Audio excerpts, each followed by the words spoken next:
भारत और बांग्लादेश के रिश्ते हमेशा से जटिल रहे हैं, लेकिन इस बार हालात कुछ ज्यादा ही खराब होते दिख रहे हैं। भारत के विदेश मंत्री डॉक्टर एस जयशंकर ने बांग्लादेशी नेताओं की रेडिकुलस टिप्पणियों पर सीधा हमला बोला और बांग्लादेश को आखिरी चेतावनी भी दे दी। भारत के विदेश मंत्री डॉक्टर जयशंकर आमतौर पर बहुत संयमित और कूटनीतिक भाषा का उपयोग करते हैं, लेकिन इस बार उनका गुस्सा साफ झलक रहा था।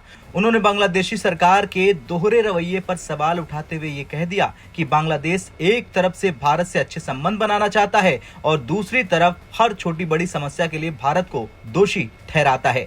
ये ढोंग कब तक चलेगा? उन्होंने स्पष्ट शब्दों में कहा कि अब बांग्लादेश को ये तय करना होगा कि वो भारत से संबंध सुधारना चाहता है या बिगाड़ना चाहता है। अब सवाल यह है कि आखिर भारत अचानक नाराज क्यों हो गया? दरअसल पिछले कुछ महीनों में बांग्लादेश ने कई मौकों पर भारत पर अनावश्यक आरोप लगाए। दिसंबर 2024 में बांग्लादेश की सरकार ने आरोप लगाया कि भारतीय मीडिया फर्जी खबरें फैला रही। इससे पहले अगस्त 2024 में बांग्लादेशी सोशल मीडिया पर दावा किया गया था कि बाढ़ के लिए भारत जिम्मेदार है। इससे पहले भी बांग्लादेश की ओर से ये कमेंट आया था कि बांग्लादेश ने अगरतला की समस्याओं के लिए भारत को जिम्मेदार ठहराया।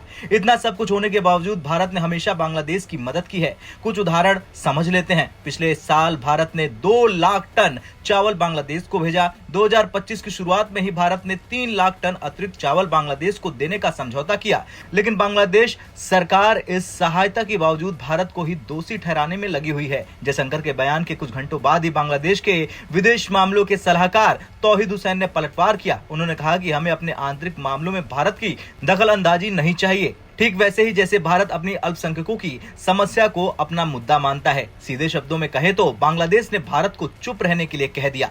बांग्लादेश न सिर्फ बयानबाजी कर रहा बल्कि भारत के खिलाफ सैन्य कदम भी उठा रहा। कुछ महीने पहले ही बांग्लादेशी कट्टरपंथियों ने धमकी दी थी कि वे भारत के चिकन नेक को काट देंगे। बांग्लादेश ने भारत की सीमा पर ड्रोन तैनात कर दिए।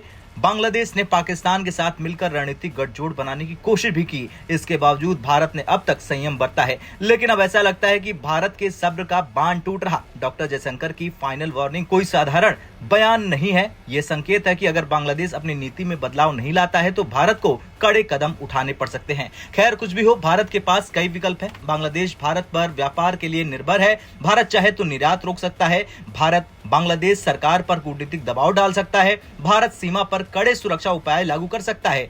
अब देखना यह दिलचस्प होगा कि बांग्लादेश सरकार कैसे प्रतिक्रिया देती है। आपकी क्या राय है? क्या भारत को बांग्लादेश के खिलाफ कड़ा रुख इख्तियार करना चाहिए? क्या बांग्लादेश अपने भारत विरोधी रवैये को कभी बदल पाएगा? हाँ या ना में कमेंट कर जरूर बताएं।